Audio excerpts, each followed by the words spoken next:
sumber masalahnya dulu. Sumber masalahnya kan saat seseorang memegang kamera, ada perasaan seolah-olah dia lebih superior dibanding yang difotonya. Yang difotonya jadi lebih inferior posisinya. Akhirnya tuh kita mengeksploitasi, ada subjek, ada objek. Akhirnya kan sebenarnya apa ya? Yang kita potret tuh kita sering memakai istilah objek. Sebenarnya kan kalau jadi objek itu jadi eksploitasi ya. Kita tuh kan sebagai manusia, mereka sebagai manusia kan. Jadi balik lagi ke rasa. Kita kan punya nurani ya sebenarnya kan.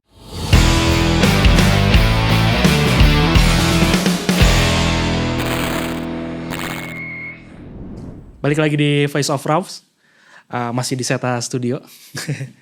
Kali ini kita bakal ngobrol-ngobrol tentang fotografer red flag. yang lagi rame soalnya nih. Karena kemarin ada salah satu fotografer kondang yang membuat statement yang tidak mempunyai empati terhadap korban-korban HAM masa lalu. Dia membuat sebuah komentar di Instagram, nggak usah, harian Kompas, tentang aksi Kamisan yang dikaitkan dengan pemilu. Dan ternyata perilaku fotografer red flag ini bukan cuma ada di yang terjadi di Indonesia mungkin ya, karena di luar negeri pun lumayan sering ya guys. Kalau mungkin saya contoh yang paling dekat kemarin tuh ada fotografer brand Balenciaga, dia memotret salah satu ya anak memakai teddy bear, tapi dia ada aksesoris BDSM gitu kan, kayak lumayan tuh kemarin akhir tahun kemarin diserang. Terus itu namanya kalau nggak salah Gabriele Galimberti kalau yang bule disebut namanya ya? Ya, karena kalau yang lokal tuh gak usah disebut juga udah pada tahu. Siapa lagi gitu. Gitu. Kalau bukan Darwis Triadi gitu. Jadi ya udah gak apa lah. Gak apa-apa ya, orang semua orang juga tahu lah. Terus ada lagi mungkin yang agak-agak lama, ada namanya Terry Richardson, dia fotografer Vice. Ya, banyak di Vice dia. Seringnya fashion juga gitu. Terus dia melakukan sebuah pelecehan seksual ketika pemotretan dengan model gitu.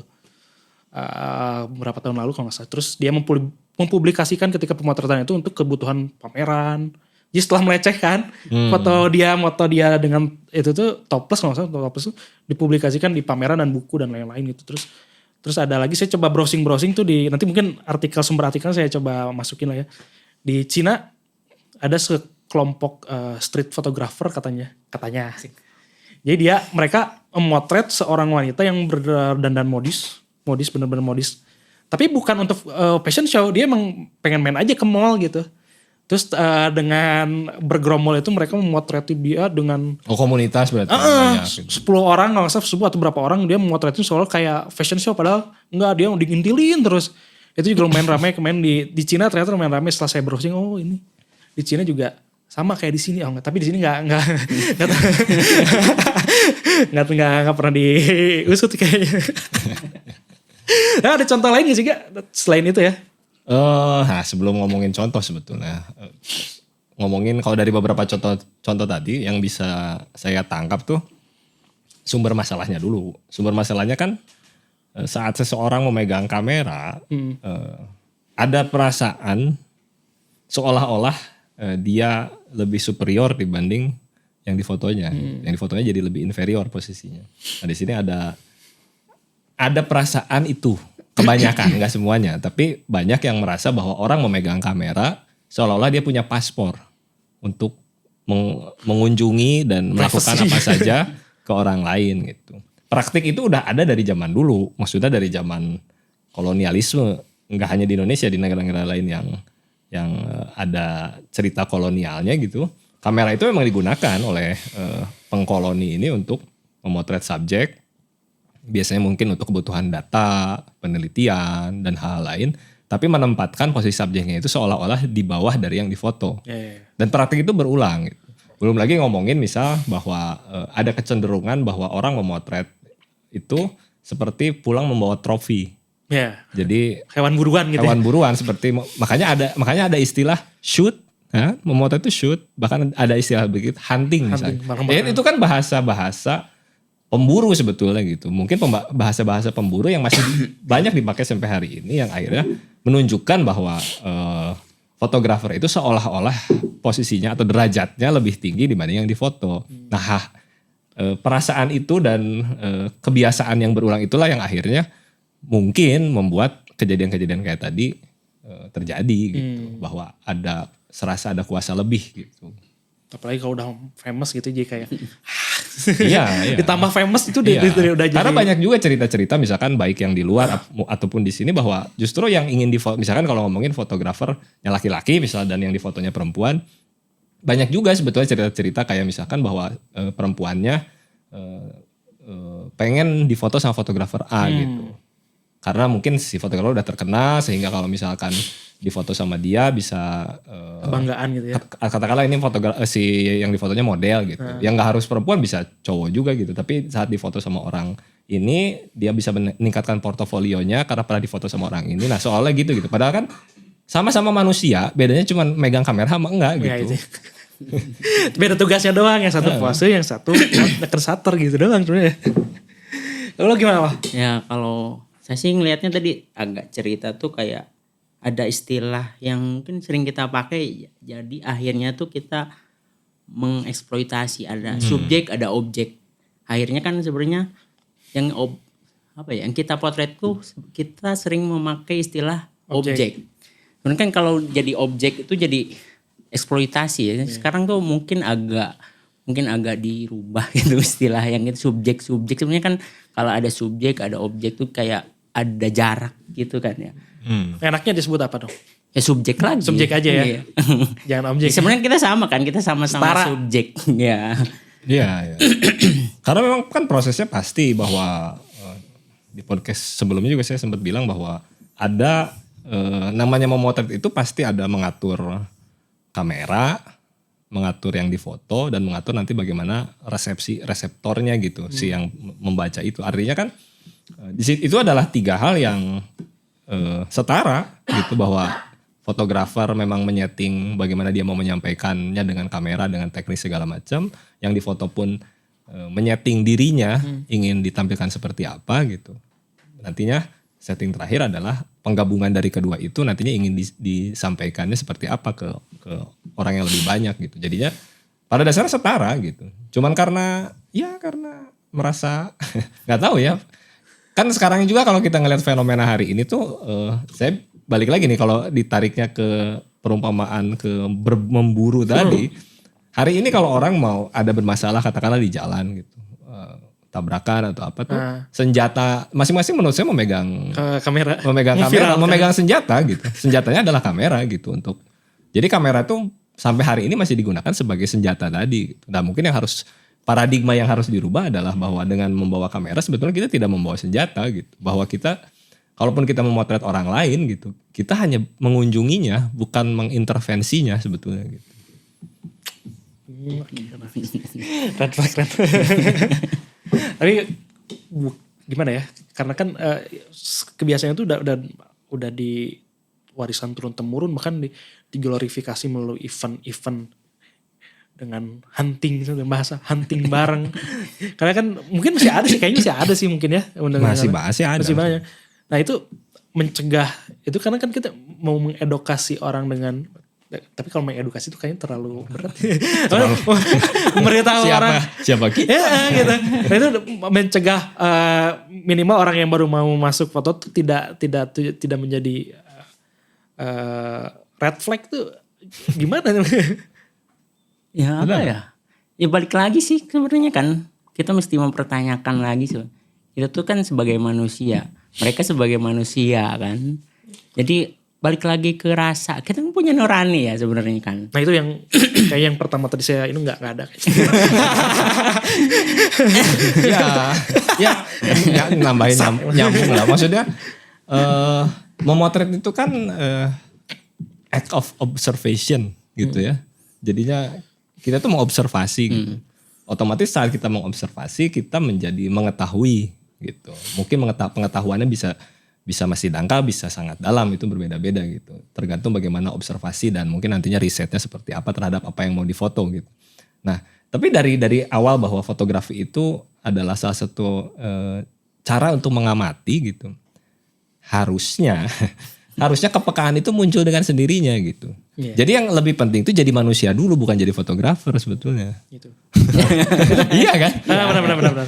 Itu juga salah satu pesan almarhum teman saya ketika kan dulu sempat ditanya tuh kalau ada kejadian kecelakaan tuh kita milih nolong dulu atau moto dulu sebagai fotografer. Kata ya jadi manusia dulu aja, kalau jadi manusia maunya gimana? Ya nolong dulu, iya nolong dulu. Jadi kurang lebih benar-benar saya setuju sih sama Aga. Jadi ketika kita menghindari itu jadi manusia dulu nih. Kecuali misalnya posisinya kita bertugas, misalkan sebagai jurnalis. Lalu di situ pun sudah ada medik misal. Ya kita memotret, karena tugas kita memotret. Yang nolong ya medik gitu. Misalkan seperti itu gitu. Tapi kalau misalkan kondisinya katakanlah hanya 1 lawan 1 tidak ada siapa-siapa lagi. Ntar foto dulu gitu. Iya, misalnya gitu loh gitu.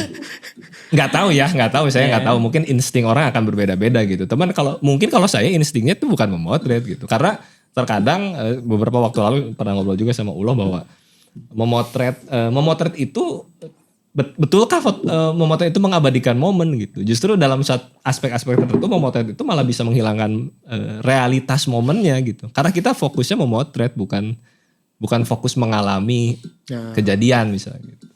Coba contoh apa lagi yang red flag? Banyak sebetulnya sih. Banyak sih sebenarnya. Cuma kalau dikaitin sama red flag misalnya ini kan yang diketahui kan sebenarnya yang udah terkenal ya. Karena di luar yang terkenal mungkin bisa lebih banyak kasus-kasus yang serupa dan cuma karena nggak diekspos aja. Nah, ketika kasusnya dilakukan oleh fotografer terkenal dan bahkan menjadi idola gitu dari banyak fotografer muda atau pemula. Nah itu kita suka nih karyanya. Tapi ketika kelakuannya begitu, susah nih. Memisahkan karya dari pembuat itu bisa gak sih? Coba Uloh. Ini Uloh nih yang paling sering sana. Yang paling sering Uloh. Apaan? Sebenarnya apa ya? Kalau saya lihat sih sebenarnya kan nggak bisa menurut saya itu nggak bisa dipisah. Oke, Mia, foto idola Uloh siapa? Idola saya siapa ya? Ditodong susah ya. Banyak susah pasti. Idolanya. Salah satu. Gak ada idola deh. Soeharto. Gak ada. Misalnya kayak gini kan sebenarnya tuh kalau yang saya sepemahaman saya, si karya itu adalah transformasi dari pikiran si pengkaryanya. Nah kalau kita pisahkan jadinya agak bingung tuh sebenarnya. Jadi sebenarnya biasanya tuh orang suka si karya itu mungkin ada beberapa hal ya, mungkin suka gagasannya, suka bentuknya, ataupun suka personalnya. Ya apalagi kalau ngomongin karyanya nyambung ya. Fotografi itu banyak cerita yang bisa dibahas justru di luar frame gambarnya. Karena memahami fotografi itu tidak bisa hanya melihat gambar sebetulnya. Ya betul melihat gambar, kita mungkin membaca tanda, semiotika, dan lain-lainnya. Tapi justru jadi penting juga kalau di fotografi, siapa yang membuatnya, apa latar belakang dia membuat itu, dia orang mana, tinggalnya di lingkungan seperti apa, ya, misalnya gitu. Itu justru yang akhirnya kita bisa membaca si karya secara keseluruhan. Gitu. Mau tidak mau, suka tidak suka, artinya untuk mengetahui karya seseorang secara menyeluruh harus dibaca banyak hal. Nah itu tadi mungkin menurut Uloh tidak bisa dipisahkan. Saya juga sepakat, nggak bisa dipisahkan. Artinya misalkan kita melihat misalkan Terry Richardson memotret dengan gaya yang mungkin sekarang jadi edgy gitu ya, kelihatannya beda direct gitu, flash gitu dan banyak direplikasi sampai hari ini sama orang lain gitu. Tapi kan saat kita mengetahui misalkan Terry Richardson ternyata seorang pelaku harassment, pelecehan seksual misal, kita jadi melihat bahwa fotonya tuh punya motif yang berbeda gitu. Mau tidak mau gitu. Bagaimana memisahkan itu karena kita nggak hidup di ruang vakum, kita pasti saling berhubungan itu gitu. Itu yang nggak, menurut saya juga akan sangat sulit untuk dipisahkan gitu. Ya, apalagi kalau karyanya fotografi sih ya. Ya, tapi mungkin ada satu sudut pandang yang lain mungkin sering kita dengar tuh, jangan lihat siapa yang bicara, tapi lihat apa yang dibicarakannya tuh agak bingung juga sebenarnya. Misalkan apa yang dia bikin tuh emang benar-benar bagus, tapi balik lagi ke niat.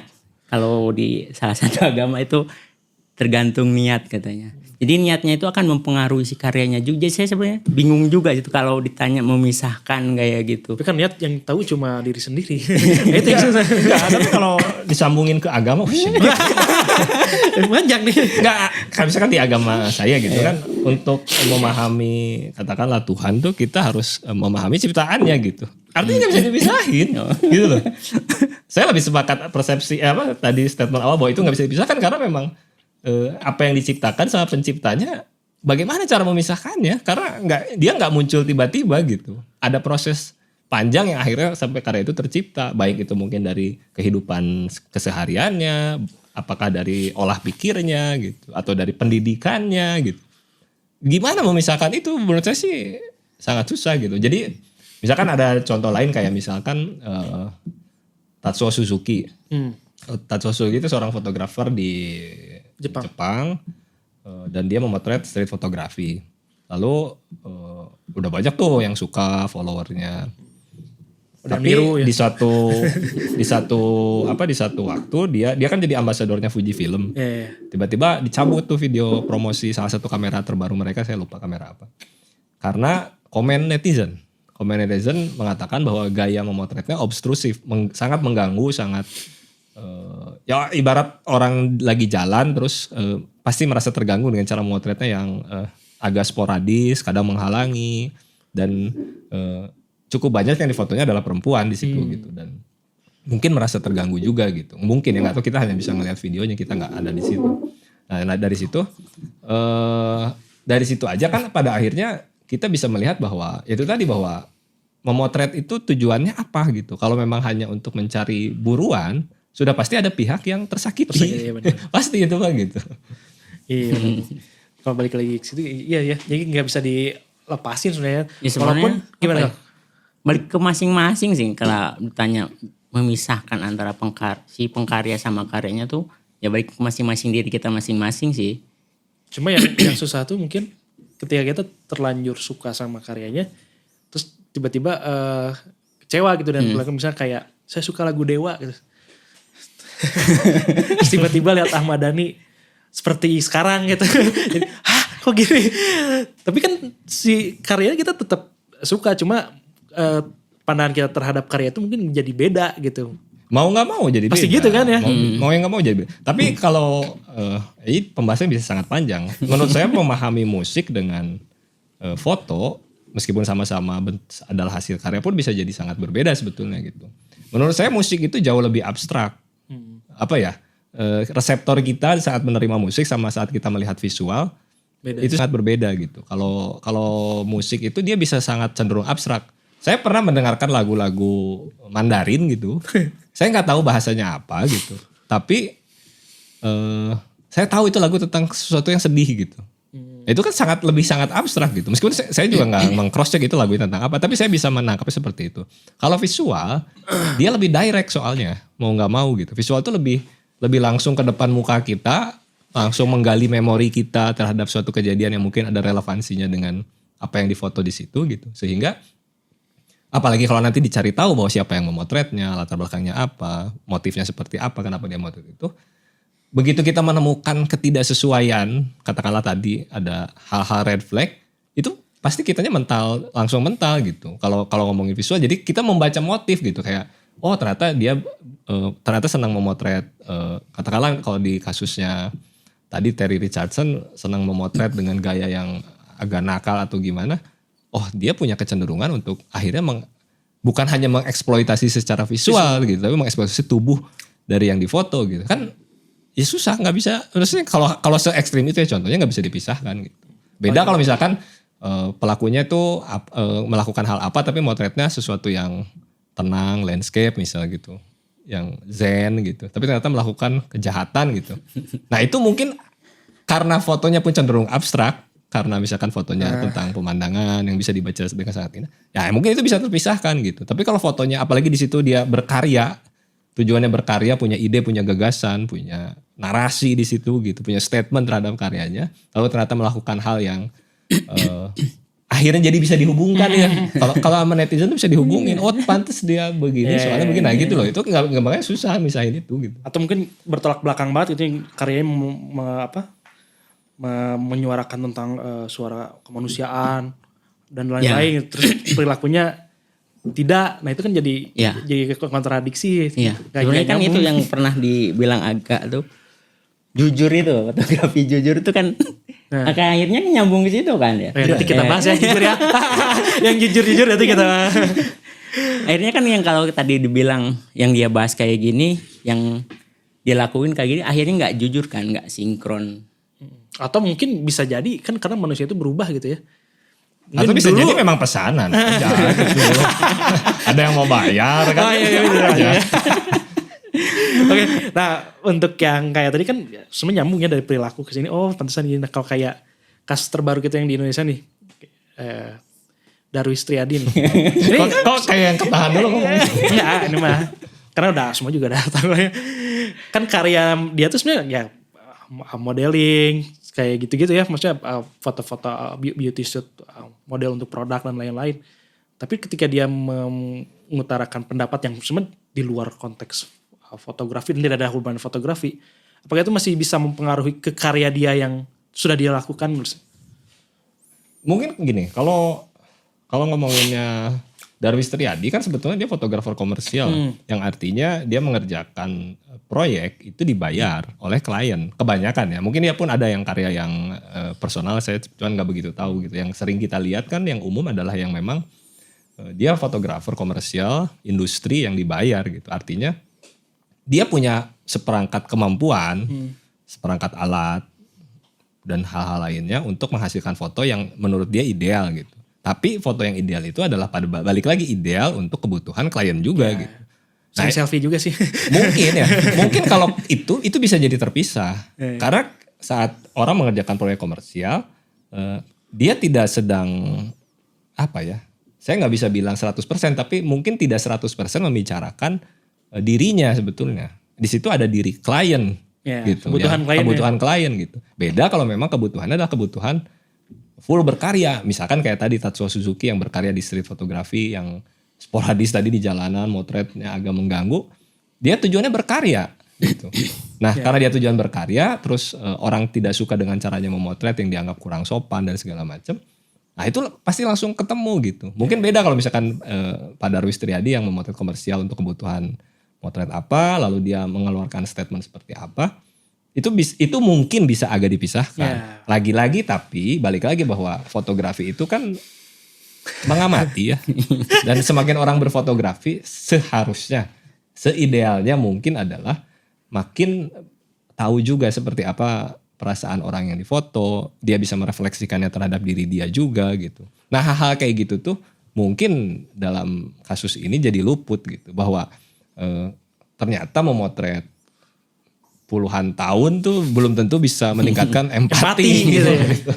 Karena yang hilang itu empati gitu. Bukan, sebenarnya kalau saya ingat-ingat tuh yang dibicarain minggu lalu tuh kan. Sebenarnya kita tuh kayak mungkin kita atau siapapun larut sama logika objek, ya larut sama logika kamera. Jadi akhirnya kita hilang empatinya. Jadi budak kamera. Kan ulang lagi nih. Ya larut aja gitu. Jadi kayak apa ya? Jadi kayak kaku. Kayak kamera itu kan dia kaku sebenarnya kan. Meskipun kalau kasusnya yang kemarin rame itu Pak Darwis tuh kan kita juga nggak pernah dengar klarifikasinya kan. Bisa aja sebetulnya dia nggak tahu.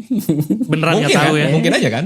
Dia nggak tahu bahwa itu yang sedang melakukan aksi itu siapa gitu. Dan aksi kamisan itu apa gitu. Sih, mungkin ya. Karena saya juga kemarin ketemu salah satu fotografer yang sudah cukup tua lah di kota Bandung. Pas ngobrolin kamisan dia nanya naon kamisan deh gitu. Jadi ada juga yang nggak tahu memang gitu. Jadi ya terlepas dari itu gitu maksudnya fotografi itu kan balik lagi adalah cara untuk mengobservasi.